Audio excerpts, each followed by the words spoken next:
Let me find out Krystal could actually rap and do a little something something.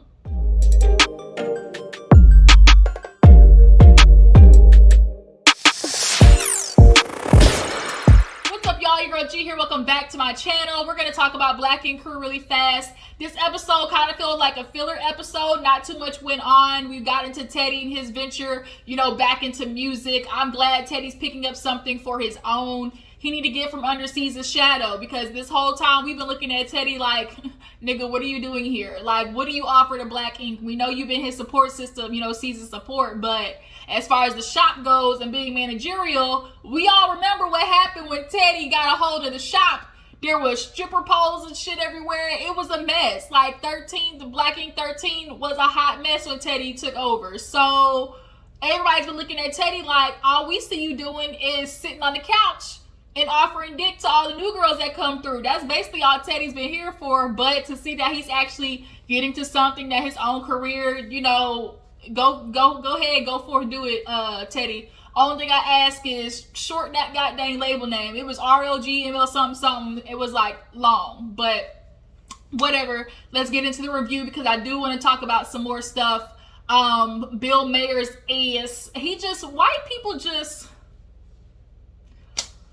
I'm going to talk about it in an episode of Daily Squeeze. I'm not going to talk about Shahs of Sunset this week, even though the episode has some stuff at the end. I think Shahs of Sunset is going to be one of those things like I kind of pop in and out of. Like I told y'all at the beginning, I wasn't going to review every episode, but something went down. I went to talk about it. I would do a review over it, but let's go ahead and get into Black Ink so I can knock out the other video after. If you're new to my channel, hey, appreciate you for tuning in. Hit that subscribe button. Definitely become a member of the Juicebox crew. Just to update you guys, my headspace is a little bit better. I'm not as sad, about Chico, my little homie. Every now and again, I feel like I hear his little pitter patter behind me, so I know he's here. But yeah, things are getting a little bit better on my heart. It's not as bad. I'm working my way out of the little depression. I was eating chips and queso and candy, like, y'all, I was down and through there. Muffins, bagels, I was eating whatever was in sight because your girl was depressed. But we're gonna lighten the mood up, and we're gonna talk about Black Ink really fast and then get into all the mess after that. So we opened up the episode with everybody at the shop. Basically everybody's just kind of talking about like the future of Black Ink now that Donna and Alex are gone. C's doing whatever he's doing. Puma, Krystal, Rock, and Teddy were all just kind of, sitting in the shop, and Teddy's filling everybody in on, he has this, label or whatever, and he wants to do kind of like a showcase in different cities. Cool, think that's a good idea. Definitely, scout talent out, whatnot. But Rock, I guess, had a little freestyle and whatnot in him. Rock, was good. But everybody was like, when they heard his rap, it just kept talking about, the I-9's got that Glock on your head, shoot black to the that. Like, everybody was like, wait a minute, Rock, you done killed like 14 people in this rap. Nigga, you a tattoo artist. So it was kind of like, maybe let's stay away from like the hardcore rap. I think Rock has it in him to rap about other stuff, but I think that's always the immediate thing to go to, about how hard I am. I shoot a nigga dead in the streets type stuff. So Spider and Teddy was like, right. But then Krystal, she admitted that she has been doing music for a while, even was an engineer. So Teddy's like thinking about giving her a chance at the showcase. So after that, like I said, this episode didn't really have that much, which I remember because I was in and out. After that, Tati was talking to Alex on like Zoom, and Puma was right there, but basically Alex admitted that he got COVID. He was in quarantine. He's just kind of dealing with a lot mentally and stuff, especially after Donna left. Everybody's confused with Donna. Like, who the fuck's gonna talk to Donna about her irrational reality of her being like this important thing to Black Ink? I think Donna is confusing being necessary for Black Ink, the tattoo shop, and being necessary for Black Ink Crew, the TV show, are two totally different things. Black Ink Crew, the show, yes, Donna, you played a part in, but Black Ink, the building of the tattoo shop, I'm sorry, like, you haven't. And you gotta face that reality. You haven't been a consistent tattoo artist. You haven't consistently brought in paying clients, which is why you came back this year talking about, I don't want to tattoo anymore, because that's not really what like you're into, right? You kind of gave it up, which is why you're doing 650 different things, from CBD to weave to henna to all types of shit. And then you're mad at them for not giving you a spot in the shop. But it's like, bitch, what are you doing with the spot? If you're not bringing any money, you said you don't want a tattoo in a tattoo shop, then why are you here? She's like, I just want my appreciation. I just want to be acknowledged. Like, I remember that. It's like, acknowledged for what though, Donna? So everybody's looking at her like she got something going on. Of course, Alex, he's going to back her up because he don't want to have to deal with all the extraness. But it's not good. He's dealing with all that stuff. So Puma ends up talking to him and, is trying to check on him. Cause he's like, I talked to Alex and everything and whatnot. And, I just want to make sure he's good because, Donna clearly like that wears on Alex. It clearly seems like, so after speaking of Tati, I think there was a little scene with Tati. She gets back home. She dealing with Francesca, I think, which is her sister or cousin or something like that. Basically, she acting out. She want to run the streets. Her fast ass probably gonna get pregnant. And then she had like a cousin who basically was not really pulling her part in the house, but then moved in, but then moved right out into her boyfriend. So Tati's just trying to figure it out because she got this big house for everybody, hoping that it would keep, everybody close and inspired to move and, boss up together. But I really didn't. Tati deep down like has a good heart, you can see. And she really wants to improve and be better. You can definitely see that this season with how she handled the Donna situation, with how she handled, the Black Ink situation, being managerial. Like, she's taking shit a lot more serious this season. So we get to Teddy, Rock, Krystal, and yeah, I think that was it. They're all sitting at the table just chit-chatting about Teddy, what he wants to do, with the label, find people, initially in Black Ink Crew and kind of build from there. And Spider was like, yeah, I used to engineer for like a decade. He like, engineer? Wait a minute. He was like, yeah. He's like, for who? He was like, maybe Trey Songz a little bit, did a couple of remixes with Nicki Minaj, with Nicki. He said Nicki Minaj. He was like, yeah. I can appreciate that Spider wasn't like, he wasn't one of those niggas who's like, oh, I work with Trey Songz and Nicki Minaj, bitch, the best of the best. Like, he real cool. In the beginning, Spider was annoying as fuck to me, but he's starting to, I think, bring it down a little bit, and I really see I see more of the softness in Spider. His arrogance is more just a part of his, like, personality, I think, or whatever, but he's starting to come around a little bit, for me. But he's like, yeah, I engineer, Krystal, she engineered with her music and stuff like that. So they get in the studio, and I guess her and Rock did a song together. Man, they played that shit. Rock verse. He said, you engineer, right? He said, cut that shit out. And so it was just Krystal's part. So Teddy pulls Krystal out of the studio, basically saying, look, you gonna get the part, but you got to tell your nigga back. Like, I just want you, because I really feel like, maybe this is because something, you can get into.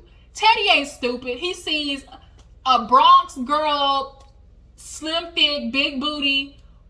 You don't even have to fucking rap these days like that good. As long as you look like what the music industry wants to look like, unfortunately, which is like a plus for Krystal. She, some type of persuasion, black mix, whatever, slim thick, with a fat ass. Like, they're just gonna go with that because that's why engineering exists. They can mix master the hell out of a song. But from what I saw of Krystal towards the end, like, she actually might have had a song from what, you hear that they play in the show. I think Krystal actually might have a little something in her. She might have a little something. So now Rock is looking like, man, F this. Like, oh, she really gonna be on the roster. Okay.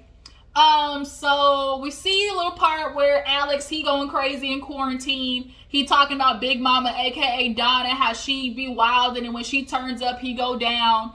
I feel like that's exhausting. You can definitely tell Donna is emotionally immature. She does all the wilding out to get her way. That's Donna's version of like, I'ma throw a fit. She's like a baby. I'ma throw a fit and I'ma get what I want. Because nobody wants to deal with that shit. Which is why Alex does not call her out on her bull and how she reacts to people and how she's always fighting. Like, Alex, at some point you're gonna have to stick up to Donna. Hell, she big as fuck, but it's like, look, Donna always does these fits and throws attitudes, and like I said, she's emotionally immature, and you can tell Alex just lets her get away with these tantrums and then comes back and, oh, baby, you done throwing a fit. And it's like that fit is so unnecessary. He talking about how she gets all upset over buying pants and, the little things she always blows up. And people who blow up the small things, who get disturbed that easily, it's because their spirit is disturbed. Their inside, their making is not full. It's, if you become easily triggered and disturbed by things, that's because you got to fix your insides. And Donna clearly needs fucking therapy, okay? They got a lot of stress going on. He can't make no money. Bills are stacking up, and he trying to work through it. And Donna definitely ain't helping with her freaking attitude, making it worse. Like, Donna, I'm gonna need you to ease up, because your explosions are kind of getting old and immature hella fast. But yeah, he's basically, we see kind of this part where C's and Puma were kind of talking about how, they try to check on Alex, but he's always saying he's good. He just, they've kind of grown into just checking on him and stuff like that. Alex actually has become good with, oh shit, he went down, I think, to Atlanta, and he actually got his own shop and everything. So, oh shit has kind of came up, and he's with Nikki. Y'all remember Nikki, how that shit went. And he's like, how do you and Nikki do it? He's like, yeah, we argue a lot, but when you grow up, you figure out a relationship, you just got to understand it's a part of communication. Alex, I think, knows how to communicate with retreating, and Donna communicates with boom, like overcome, like going. So that's not gonna work. Like, they're gonna have to meet halfway. Alex is gonna have to stand up for himself, and Donna's gonna have to bring it down 3 notches. So yeah, after that, we see C's talking to his girl about CPS. They basically cleared him of all charges. He's talking about, oh, since Atlanta do it, definitely New York is gonna come next. I think a whole bunch of things coming into play with C's and Cheyenne. I think he is not pushing as much as he thinks he is with fixing it. And I also think that Krystal, his baby mama, as much as I do think Cheyenne thinks for herself, we're not going to say that all of these things can exist at the same time. I do think Krystal is taking this as an opportunity to, throw salt in the wound. And Cheyenne is thinking for herself with how she feels with her dad. I think it's the past abandonment that Caesar needs to understand is playing a part in this. It's not just this incident why your daughter is upset. It's a whole bunch of shit. And I get it, because I feel like I was Cheyenne at her age. Like, I was so mad at my dad for a lot of stuff that happened, with my parents divorcing, and the way he treated my mother, and like the way he, kind of abandoned us during the divorce. Like, and now he wants to come back, and it's like, it don't work that way. Like, you don't just get to come back and be like, oh, I'm gonna be a dad right now, so that negates everything that happened in the past. And it's like, that's not how that shit works. So I think, Siege, you're gonna have to do a lot more digging, and Krystal's gonna have to do a lot more backing off of it, and a lot of apologies got to go around, especially from his future fiance, or whatever her name is, his girl, because she fucked up doing that with Cheyenne. So after that, we see the showcase. I think after that was a showcase.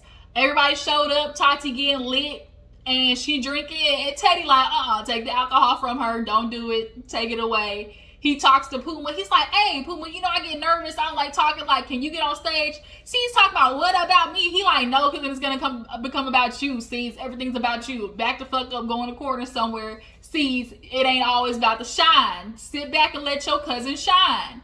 So Puma gets up there introducing people. You see, who's really getting the vibes and stuff like that. There was some dude named Gino that Tati was like, ooh, what's your name and number? Where is your room at? And everybody's like, Tati, stop drinking that Patron. Finally, I guess they decided not to tell everybody that Krystal was coming on. And she comes on and looks, I was surprised from what I could hear. It definitely had like a melodic flow. It definitely had a hook to it. I could tell that was catchy. I think Krystal could be like a cash doll, or like a dream doll, or like, kind of around there. I feel like that's where she could, make it to.